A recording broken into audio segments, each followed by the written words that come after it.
Hi, Meredith. Hey, Kimberly. It feels like it's been a long time since we recorded, It has. but our fans don't know that. So Well, they do now. I guess it's kind of irrelevant. Yeah. Did you like how I said fans? Yeah, multiple. I didn't just say my mom. My mom doesn't even know that this exists yet. I don't think my mom knows either. And I don't think that she would even know how to listen to it. Bless her heart. Yeah. My mom would know how to listen to it, but she wouldn't. And I Yeah. don't mean that in a bad way. I love my mom very much, but I'm like her, and it's like, oh yeah, I'll do that. And then another thought will come in and replace that. I will say. We get Yeah. the like notifications of how many people are listening, and the weekly roundup or whatever for a couple of weeks ago was only like 10, and we had gone from like 30 something to 10, and I didn't think this was going to hurt my feelings, and it hurt my feelings. But then this week we went back up to 21, and I was like, oh, good, cool. I did find it very interesting that we have people in Singapore and Ireland. Oh, whoever you are, I love you. Yeah. I mean, it's probably someone like using a VPN or something. Or they clicked on it and listened for 5 seconds, and they're like, what the fuck? They're like, what is this garbage? My ears. Well, whatever. We're having fun. Remember? That's why we're doing this. It still brings me joy to talk to the 5 people that I know that listen to them, for them to be like, oh my God, I related to this. Or, oh, Emily recently.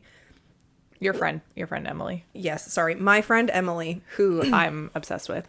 My friend and my friend only. Emily, be my friend. I'm just kidding. She loves you very much. I know. She listened to the routines episode and she was like, honestly, it made me realize that A, I don't have ADHD, and B, I'm really good at my routines. And I was like, I'm so glad. I hope that it reinforced that, because man, it's a daily struggle for me. Yeah. I hung out with 2 different friends. I went to Texas for the weekend and I hung out with 2 different friends, my roommate from college and then a friend that I've known for a couple years. And I don't think either of them are neurodivergent. One of them is working on her doctorate, and yeah. And the other one works as like director level at like a big corporation. She's killing it. And I'm just like, how do you do this? You have it together. Tell me your ways. I just realized like my brain works very differently from yours. And I want my brain to work like your brain. But, you know, whatevs. Such is life. Yeah. Now that I've realized we've Yep. gotten sidetracked. What are we talking about today, boss? Oh, fuck. Okay, wait. Welcome back to another episode of Mildly Thriving. My name is Kimberly, and I'm reporting live from my basement. And I'm Meredith, and I'm also in the basement. I couldn't think of anything funny, so. Yeah. The title of today's episode might end up being something like, sometimes friendship means leaving the house without underwear on. And we're going to explain what that means. Yes. I am going to start off by presenting Meredith with an award. Oh my God. No fucking way. This award says Friend of the Month Award. This is hereby granted to Meredith for outstanding service and dedication as a friend during the last month. And it's signed by Kimberly, the friend at large, and Kimberly, second signature to look legit. I printed it in the Mildly Thriving colors and put our plant on it. And the printer fucked it up. And then I was like, oh, I'll print it out on cardstock. And the printer wouldn't take cardstock. So I just want to say it actually says second signature to look legit. I read that. I know. I thought you were saying that as an anecdote, not that it actually said that. I was going to ask, though, how do I continue to be friend of the month? I want to keep this going. What do I... How do you, I don't know. This is the only time I've ever given out this award. Oh, okay. And it does put you in the running for friend of the year. Oh, shit. Is there a card? Is this like Playboy or Playmate of the year? Or Yeah. I can take nude photos of you if you want me to. well, I'm getting a spray tan on Thursday, so perfect opportunity. What's classier than that? Yeah, you can come over and get naked at my house, and I'll spray you with a tanning solution, and I can take pictures of you laying on. Well, you can't lay on the couch because you'll get tanning solution on it, so you can lay on the laminate Hardwood. flooring. Perfect. So I can stick to it, and then yeah. I will be framing that and putting it in my apartment. Okay. Yeah, I'm sorry that it's not the best quality print job, but, this is called Mildly Thriving, so. I love it. I feel so special. But also, for the 90th time, I love you, and I would have showed up. I would have shown up regardless, because that's what friends do. They leave the house without underwear. Yeah. Okay, so we have a story to tell. Dun, dun, dun. So, I've thought a lot about how we were going to get through this, because I've never told a short story in my life. Neither have I. Neither have I. It's going to be good today, folks. Neither have I.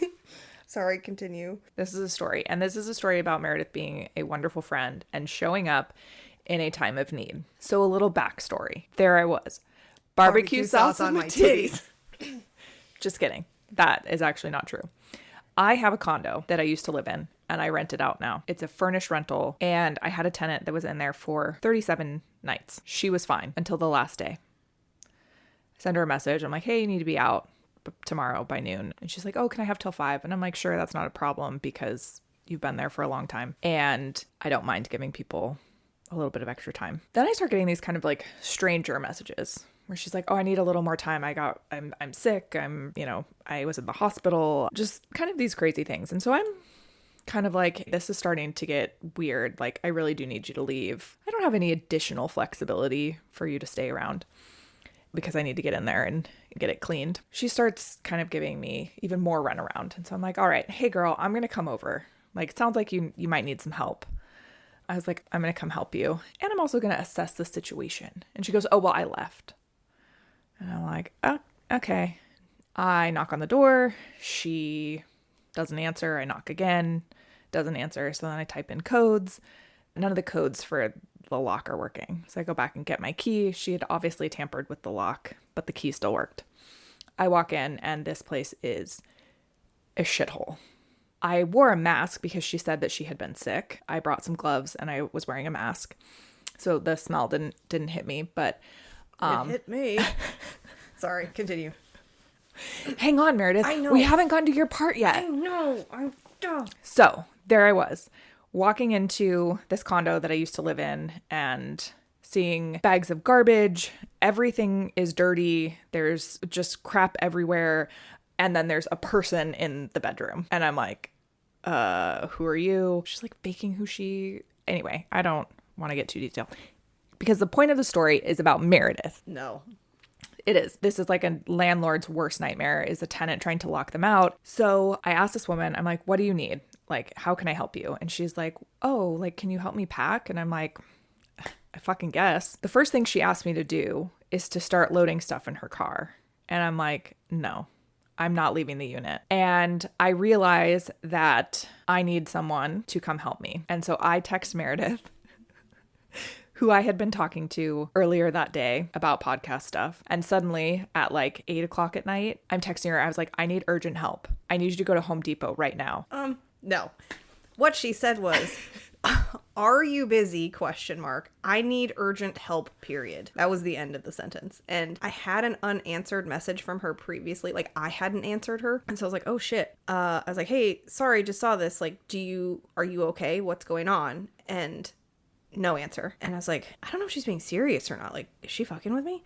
And so I tried calling, no answer. And I was like, dude, I am coming to your house if you do not answer me, because like, we don't share locations or anything. But I was just like, okay, well, I'd rather err on the side of caution and just like go see what's up. But then I got the text of, can't talk right now.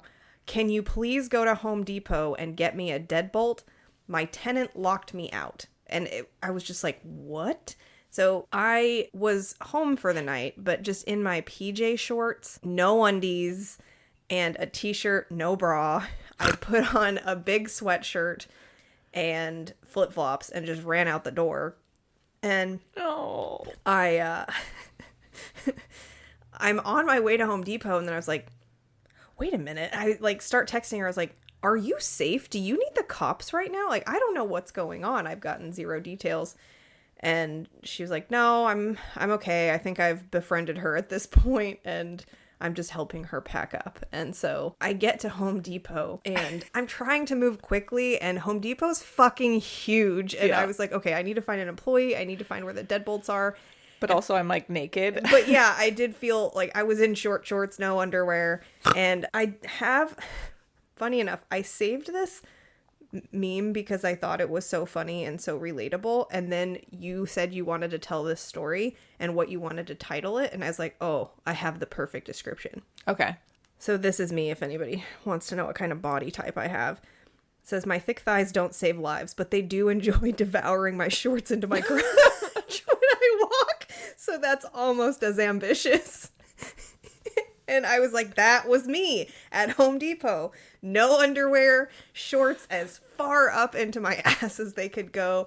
And I'm just like in my short, stubby legs trying to walk from one end of Home Depot to the next as fast as I can while picking my wedgie so many times. And it was not a slow night at Home Depot, so I was like, I don't know how many people have watched me pick my shorts out of my ass. Oh, wow. But it was the only thing I could think of at the moment was like, I love you enough that I'm braving Home Depot with shorts and no underwear, which is stupid, but I was just like, why is this the thing I'm focusing on? No, but you ran out of your house because there was an emergency. Well, I needed help, and you were willing to jump to it. The least important thing that was happening that day was me not wearing underwear in public. But I know, but it is actually kind of funny. It did make me laugh in the moment. Yeah. Of like, well, things could be going to shit, but this is... My friend might be getting murdered right now, but, you know. But it's fine. She said she's fine. It's fine. Yeah. And then I get to the apartment, and Kimberly is like, I need you to pretend to be my cleaner so she doesn't know that I've called you. And I am legit worried at this point of like, is this a safe situation? And then all I could think was, I need to get in there. But I'm the worst actor of all time. So I was like, okay, what am I going to do? Put on a game face. Let's do this. Let's do this. And then I saw her leave for a second and I was like, I'm taking my chance. And I walked inside that unit and I was not wearing a mask. Oh, yeah, and I'm really sorry. The smell was so overpowering. I don't know how anyone does this to their own living situation, let alone someone else's. Like every surface was covered in some sort of And only something. in 37 days. Yeah.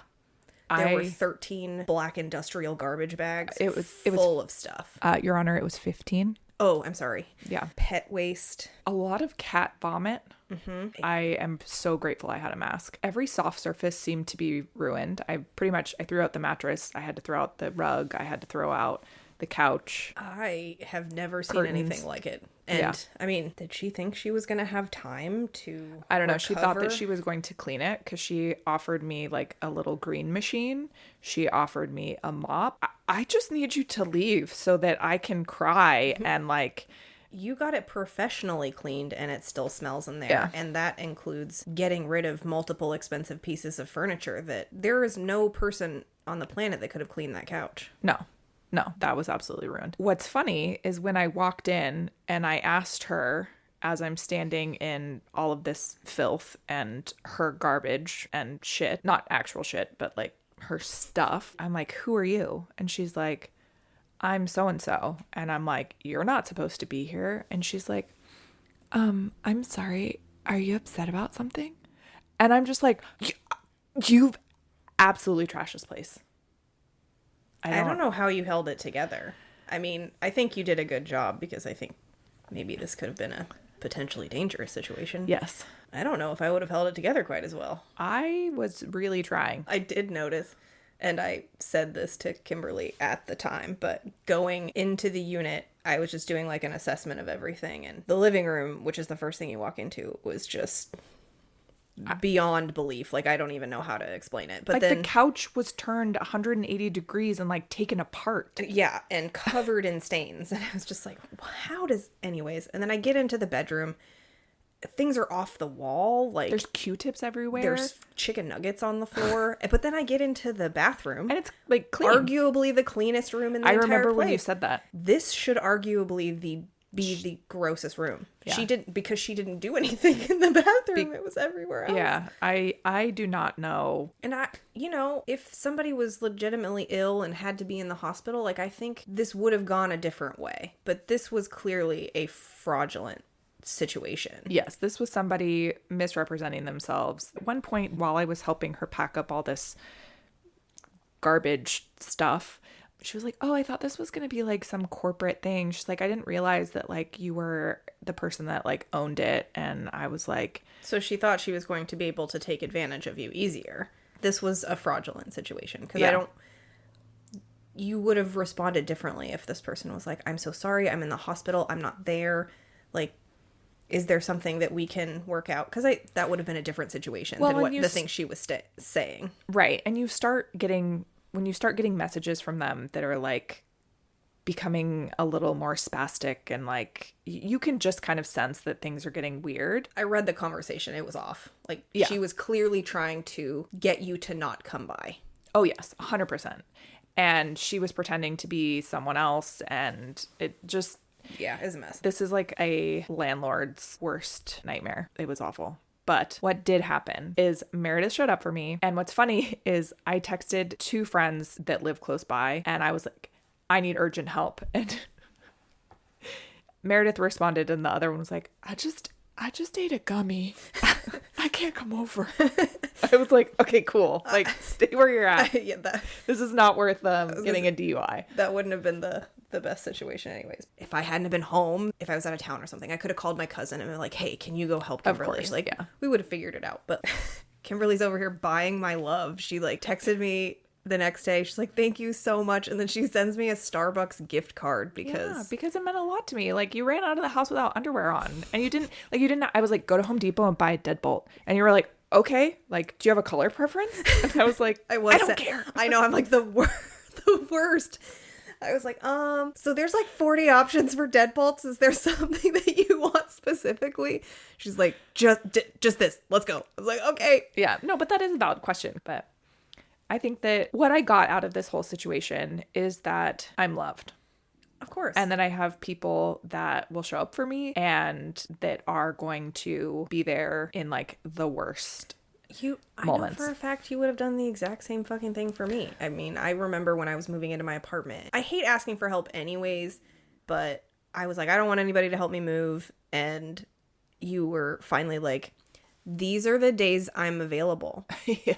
Pick a day and I'm coming over. Yeah. Either you pick a day or I'm picking a day. Yeah. I was like, okay. And we got you moved in like 10 minutes. Yeah, it was one load of stuff, I think. It was like one load of stuff and one destroyed mailbox later. Like, sorry about that. Yeah. What did Josh say? He's like, when your wife asks you if you need help backing up, always say yes. Yeah, I did. I asked him, I'm like, do you need help backing up? He's like, no. And it's like, crunch. Immediately hits the mailbox. He's very talented. Yes. But that mailbox came out of nowhere. I know. Don't worry. It's fine. It's still standing. Yeah. I was going to say something else. What was I going to say? I know. I ruined it. I'm sorry. Oh, so not only does Meredith come after I send this text message and don't answer her phone call for urgent help, because I didn't want this person to overhear my conversation. Which is a fair thing. Wait, hang on. Mm-hmm. The gummy kicked in. Oh, no. Wait, you did take one? Nice.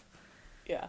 Okay, where was I? Oh, so after this person finally left, got her last suitcase and she's out the door, I'm trying my hardest to install this new deadbolt. And I'm just like totally frazzled. And the screwdriver that I have won't fit in and it's not going well. And Meredith's like standing there kind of like, I don't know what to do. So she starts grabbing bags of garbage and taking them out. And I'm like, Meredith, you don't have to do that. And she's like, that's okay.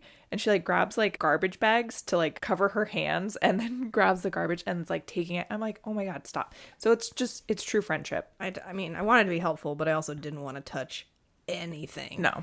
But I almost burned my shoes after I left. I did put a lot of Germex on when I got in the car, not gonna lie.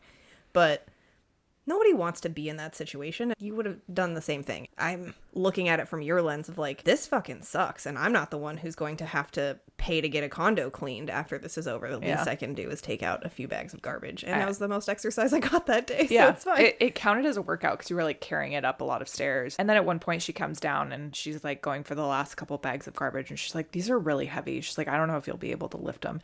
And I I was like, She Meredith. grabbed both of them at the same time. I was like, wow, A, I'm a weak bitch. Yeah. And B, Kimberly's rage is just... I think I'm fairly strong anyway, but like that, there was a lot of like rage that I channeled into like lifting those. But then once I got up to the garbage, I couldn't lift it up to like throw it. So I was like, okay, I got to double hand these. But thank you for showing up for me. That meant a lot. Duh. I appreciate it. You got friend of the month, and you're definitely in the running for friend of the year. Oh, shit. Okay, well, I'm going to work even harder. Oh, okay. Great. I feel like I've been underachieving. What am I doing? I feel like friend of the month isn't quite enough, but you know. I hold this as a high honor. Not as high as you are right now, but Yeah. I'm going to hang it on my wall. I love that. I wish it was a little better quality. Nah. It's mildly thriving quality. This makes me... What the fuck was that? That was, Was it your indigestion? it was a throat burp. Oh, I know exactly what you're talking about. Do you even have room left on your walls? In fact, I don't have room left on my wall, but Yeah. I will make room for this. Okay. I might need to go in the bathroom or something, but... I think you might need to get a bigger place with like taller walls, or like, I think it's time for you to move. Says you. I like my cheap rent in my tiny apartment that my dog's probably shitting in right now. Yeah, that's totally valid. All right, sorry. I feel like I derailed us, so... I mean, I feel like this was just a story time type episode where we were just telling a story, and I hope that I was concise, but also I think provided enough information so that everyone knows what type of a friend you are. Well, thank you. I think also it's a good reminder. There's sometimes shitty people out there. Be careful. There's shitty people, but in those shitty situations, when you're going through your mental Rolodex of like, who can I call right now? And knowing that you have those people, like... It's not Ghostbusters. It's Meredith. Yeah. It's who you going to call? Meredith. I'm all yours. So what are our lessons from this episode? Be a good friend who will show up when your friend texts you and says, I need urgent help, and you run out the door without underwear on. And remember that you have people who are... Yeah, and be cautious. That was not a cohesive thought. I see where you're going. You're thinking from the friendship standpoint, which I appreciate. I'm thinking on the other end of like, be cautious of who you rent to. And thank God you had all of the things in place that you did, like a checklist ahead of time for, you know, what is in what kind of shape, like any sort of rental would have. But yeah, just a reminder that you never know what you're going to get. Yeah, but mildly thriving is thriving enough.